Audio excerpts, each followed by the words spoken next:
I can just grate it over foods.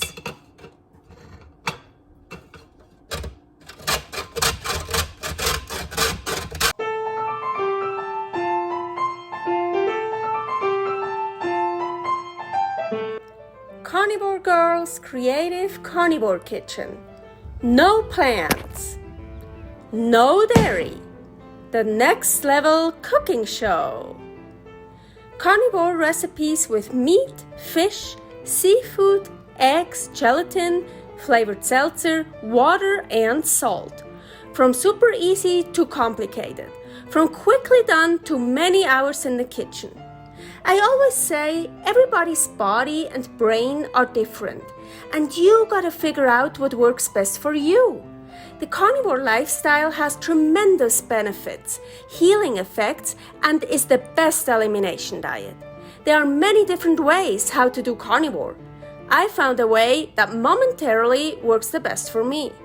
In this cooking show, I'll show you it doesn't have to be boring and can be very creative, delicious, and fun. I already created so many carnivore recipes on Instagram at karnivorgirl, and I have this never-ending list on my phone with tons of ideas. My brain is a gift and a curse. Have fun with this episode! Welcome to my creative carnivore kitchen. What do I have here? Beef salt. So I don't use any spices, and a lot of people don't tolerate spices because of the oxalates or other reasons. And I already made a video, carnivore spice blends, fire, air, earth, and water. So here is that video. So I have totally 100% carnivore spice blends. But I also like to experiment with salt. Well, I use a lot of different kinds of salts, but just pure salts, sea salt, Himalayan pink salt. Well, okay, it's not pure. I also use some smoked salts, or I have an Alea clay salt, so there's like clay in it, but no like sugar in it or anti-caking agent or all of that bad stuff. No. But so I like to experiment with salts too, and I like to make different salts, and like here, beef salt. So this is really cool. I love it. Okay, so here is a piece of Eye of Round, and I had it in the fridge for like 2 days and uncovered, so it kind of dried out. You see, it's actually like beautiful, but I cut these off because they, like, especially here, it's like kind of dried out, what is actually delicious. You can also dry it out like this in the fridge or at room temperature, but I want it pretty moist so it the salt will stick on it. So you can use any salt you want as long as it's pure. I'm just using canning pickling salt because it's the cheapest right now, I guess. So I'm gonna put a salt bed here.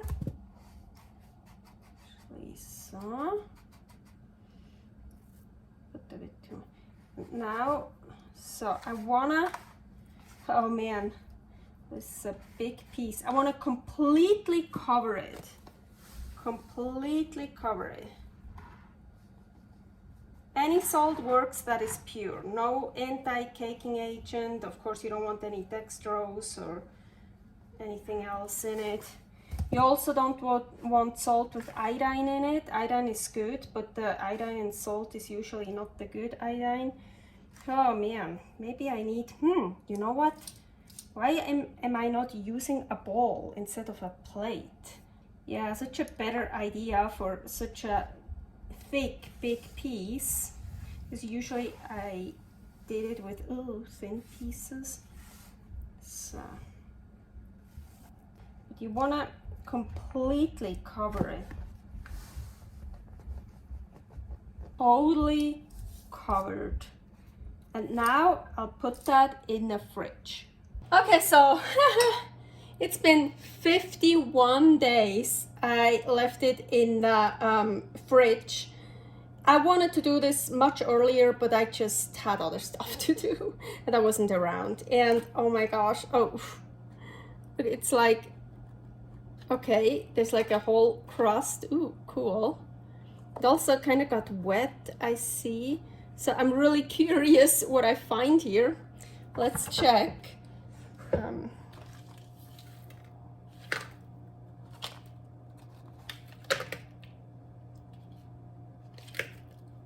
It's pretty cool, actually. Look now. Ooh, here it is. Oh my gosh, it's like, oh, it's like, yeah, it's like wet here. Yes, of course. Meat has a lot of water in it. So,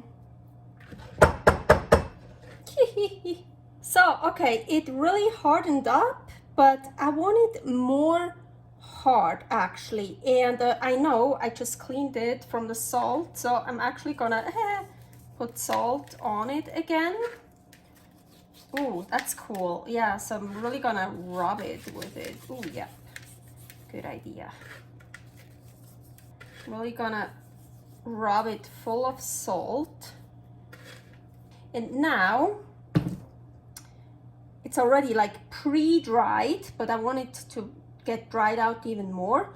I'm just gonna set it on this rack here and gonna let it dry out at room temperature. I call this RT drying.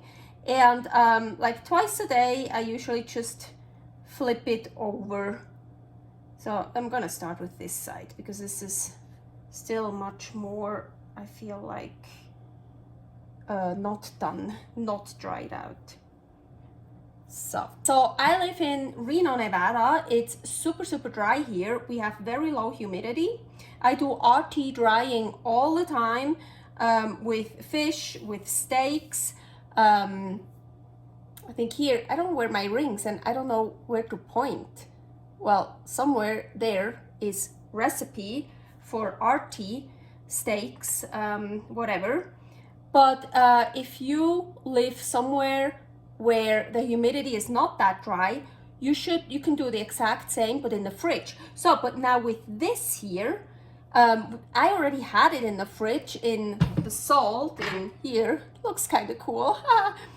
For 51 days. So it is pre-dried. So it's not, so it is already, oh, it got pretty hard already. So I think now, even if you live somewhere with higher humidity, it should be fine just to leave it out at room temperature. Or if you're not sure, just put it in the fridge. And you can also do this, what I'm doing now, in the fridge. It just takes a little bit longer. Or yeah, put it in the fridge for a week or so and then put it at RT, because at some point it will be dried out enough that mold won't build. But here in Reno, Nevada, and other places, I'm sure, where the humidity is very low, there is almost no danger. I do that all the time. It's like, just leave it out at room temperature. So I don't want to throw away all this salt here, but I also don't want to store it like this. That wouldn't be really good, sanitary. What I usually do when I use so much salt for whatever, salt crusted meat or fish, or what I just did now for this here. So I take the salt out and put it here on a baking tray, and I put parchment paper down because first I just put it on the tray, but if I leave it in the oven a little bit too long, it could stick to the tray. So I don't want that. So I rather want it that it sticks to the parchment paper and it's easier to get off. So I'm then preheating the oven to the hottest. That would be 500 Fahrenheit. So now, yeah, this got so wet. Look at this. So I'm just gonna spread it out. Okay, so the oven is preheated, the hottest, 500, and then just gonna put the salt here in the middle. It's on bake, preheated, and now I'm gonna leave it in, I would say 10 minutes. So it was only in for 4 or 5 minutes so far, and you see the edges already got color. I actually think that's kind of cool. And so I tried, it's so funny, I tried to get this nice brown color from the salt. I tried that with just salt that I didn't use with the meat before, and it didn't turn out like brownish like this. It turned more gray. So I think this is because of the meat juice that is, well, you couldn't see meat juice in there, but the meat juice is kind of reddish. So I think then this makes it turn brown. So it's, well, yeah, so kind of a brown, a little bit gray in it. I think that's super cool. So I actually like it when it's here a little bit burnt, like it's super cool. And but I wanna, like, especially here, mix this up a bit or turn it over a bit so the other parts also get more exposed. And I'm gonna put it back in. Actually, I could, you know what, I think I'm gonna take these away, the brownish ones, because otherwise they get too dark, and I really like it. I like it. Those are cool. I put these away, and then I'm gonna try to get more brown color. I think that's pretty cool.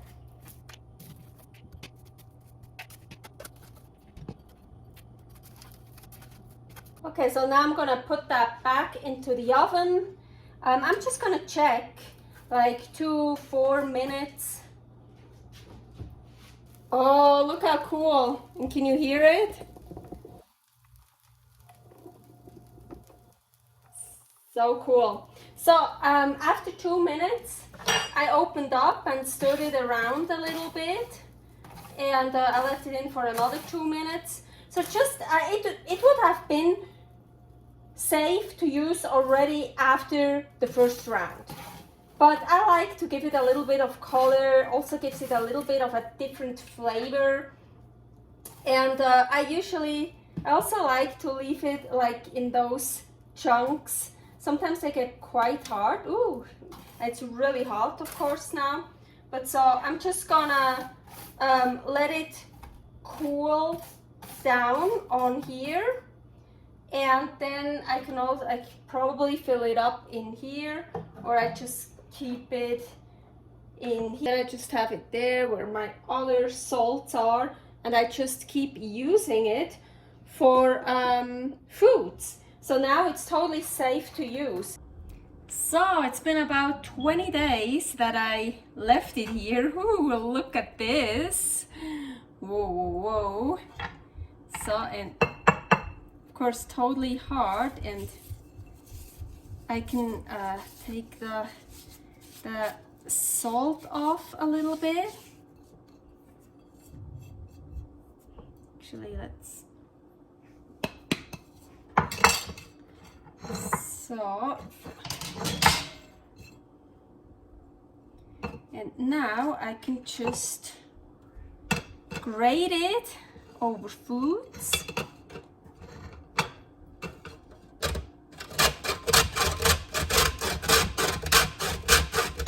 Here's my beef salt. Ooh, yeah, really salty. That's yeah, it's beef salt, very, very salty. But super good. Oh yeah, I like that. To store it, I usually put it in the fridge. I put it in a Tupperware and put it in a fridge. Or I also just leave it out here. So here, I think I just put it in here with this salt. This is a salt I covered this in. You remember, this is that salt, and then I put it in the oven. Some of that, I have a lot more. So here I have this, and I just can take that and put it over. So this is also in a way beef salt. It has some flavor. It doesn't, well, yeah, it was also in the oven, so it doesn't just taste like how it tasted at the beginning, it is a bit different, but this is real beef salt, because I mean, this is beef here, just really, really, really salty beef. So here you actually have dried beef with salt. Here you just have salt that was on the beef. The beef was covered with that salt. So this is like cheap beef salt and real beef salt. But yeah, I think I just leave it here. Hey, that's cool. I like that.